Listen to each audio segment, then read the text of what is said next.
श्री ठाकुर जी की कृपा को पाना है तो प्रियाजू का आशीर्वाद बहुत आवश्यक है। एक बात और सुनो, भगवान की भक्ति का बीज संतों के द्वारा ही आरोपित होता है। संत जब तक हृदय में भक्ति का बीज नहीं जमाएंगे तब तक हृदय में और मन में भक्ति स्फुटित नहीं होगी। भक्ति तभी फूटेगी जब संतों का संग करोगे। दूसरी बात, कितना भी बड़ा नास्तिक हो, कितना भी बड़ा अज्ञानी मूर्ख, जिसने कभी भगवान की भक्ति ना की हो, लेकिन धोखे से भी अगर एक सच्चे संत की संगत मिल जाती है तो वो मूर्ख भी भगवान के नाम को, रस को पाने लगता है, रस को पीने लगता है। ऐसे लाखों उदाहरण हैं। यहीं कई लोग ऐसे बैठे होंगे जिन्होंने कभी कथा नहीं सुनी, भागवत में गई नहीं, दूसरे जाते थे, क्या दिमाग खराब कर रहा है, 3 घंटा बर्बाद कर रहा है बेफिजूली। क्या मिल जाता है कथा सुनने से? 1-1.5 करोड़ रुपया खर्चा हो जाता, राधे राधे राधे राधे, बात बात बात। इसमें होता ही क्या, ठटरी के बारे, न कटा आगी के लगे, लुअर के लाए है? क्या हो जाता है, क्या नहीं होता है, ये पूछो उससे, कभी पूछना। वैसे एक बात तो है, किसी से उनकी मंजिल का पता पाया नहीं जाता, जहां वो है वहां जाया नहीं जाता। किसी के लिए खास ये दिल मकसूद होता है, पर ये वो नगमा है जो हर साज पर गाया नहीं जाता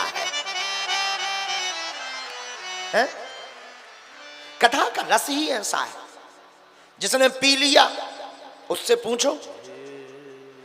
बात एक और है, हम लोगों की प्राय आदत है, करोड़ों की चीज मिल जाए तो करोड़ों की चीज अगर सहज बस मिल जाए तो उसकी कीमत हम लोग 2 कौड़ी की समझते हैं। और कोई वस्तु 2 कौड़ी की हो और वो मिले ना तो उसकी कीमत करोड़ों की समझते हैं। जो प्राप्त है उसकी कीमत नहीं समझते, और जो प्राप्त नहीं है वो 2 कौड़ी की वस्तु भी करोड़ों की नजर आती है। यही हम लोगों का स्वभाव है। लेकिन हम लोगों को समझ लेना चाहिए, इस संसार में सबसे ज्यादा अनमोल अगर कुछ है तो उसका नाम भगवान की भक्ति, संतों का संग है। इससे बड़ा कुछ भी अनमोल नहीं है। तीसरी बात, कमाई करके, पैसा कमाकर, नौकरी दुनियादारी जो भी अब तुम करो, अच्छी बात है, करना चाहिए। कमाओ, बिजनेस करो, राजनीति करो, खूब करो, दिल खोल कर करो, कोई बुराई नहीं है। पर एक प्रार्थना हम आपसे कर दें, तुम अपनी जिंदगी में कमाई करके, रुपया कमा करके, बिजनेस करके, संपत्ति कमाकर, पढ़कर, लिखकर, पद पाकर रोटी की व्यवस्था कर सकते हो, मकान की व्यवस्था कर सकते हो, गाड़ी की व्यवस्था कर सकते हो, लेकिन सुखी और आनंदित नहीं रह सकते। सुखी और आनंदित होना है तो तुम्हें अध्यात्म में ही आना पड़ेगा। हैप्पीनेस लाइफ अगर आपको जीनी, प्रसन्नता पूर्वक जीवन जीना है, उसके लिए आपको अध्यात्म में ही आना पड़ेगा।